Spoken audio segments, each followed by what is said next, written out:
present the 2025 State of Uganda Population Report under the theme Mental Health, a Silent Emergency. This year's report takes a deliberate and strategic step to place mental health at the center of Uganda's development discourse. Mental health is not merely a social or medical concern.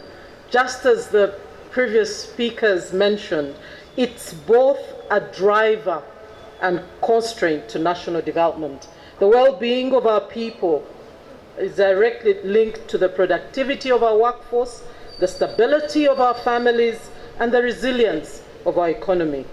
Mental health affects multiple dimensions of development.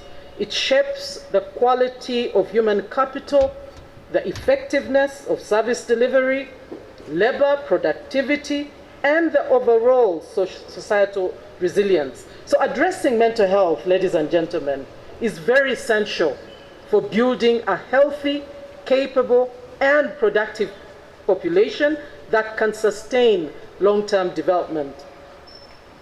As the previous speakers noted, the 2025 State of Uganda Population Report shows that mental health conditions affect nearly 1 in 4 Ugandans. All of us here, I think, are affected by this vice.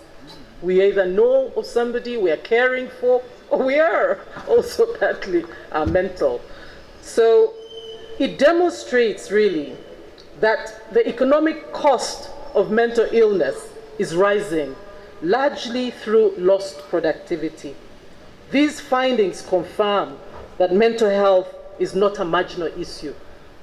Yet there remains a clear mismatch between the need and investment. So ladies and gentlemen,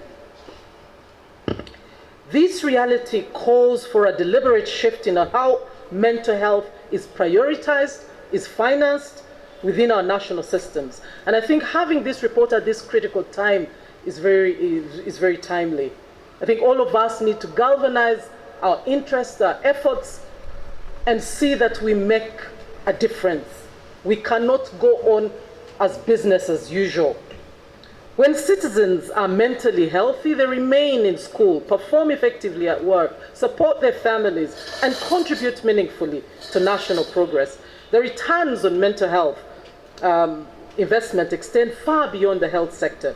Mental health must therefore be understood within Uganda's broader development framework, the 10-fold growth strategy, the 4th National Development Plan, and Uganda's Vision 2040, which all place people at the center of transformation. We need very able, very clear focused, very mentally alert Ugandans to get the 10-fold growth. However, a population weighed down by mental distress cannot fully participate in economic growth.